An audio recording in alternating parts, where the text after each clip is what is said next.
So hello বন্ধুরা, তো আমার বড় মেয়ে একটা ছোট্ট করে হাতের একটা জিনিস বানিয়েছে।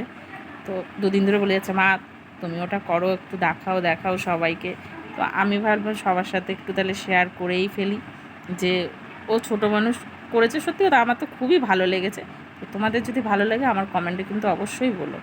তো দেখো বন্ধুরা, বানিয়েছে দেখো, বেশ লাগছে। তা আমি একটু ঘুরিয়ে ঘুরিয়ে দেখাই। আবার কি করেছে, জলের মুটকির মধ্যে বানিয়েছে। তো কি দিয়ে বানিয়েছে বলো তো?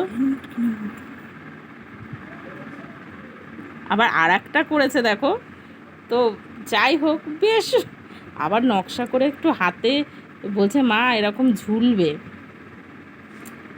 আবার আবার এই যে যে একটু সুতো দিয়ে নকশা করেছে, কিন্তু আবার একটু চিকচিক স্টারও লাগিয়েছে। বলছে, মা এরকম ঝুলবে, ভালো লাগবে, বেশ টাঙিয়ে রাখা যাবে, দেখতে বেশ সুন্দর লাগছে। সত্যি সুন্দর লাগছে।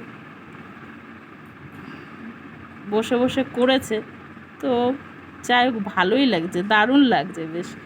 তো এই যে এই দুটো জিনিস ও বানিয়েছে। তো বললো, মা তুমি একটু সবাইকে দেখাও বা শেয়ার করো একটু সবার সাথে। তো তোমাদের কেমন লাগছে বলো আমার কমেন্টে এসে। আমার দুটো তো বেশ লেগেছে। ওখানে দুটো তিনটে গোলাপ দিয়েছে, এর মধ্যে দুটো গোলাপ দিয়েছে।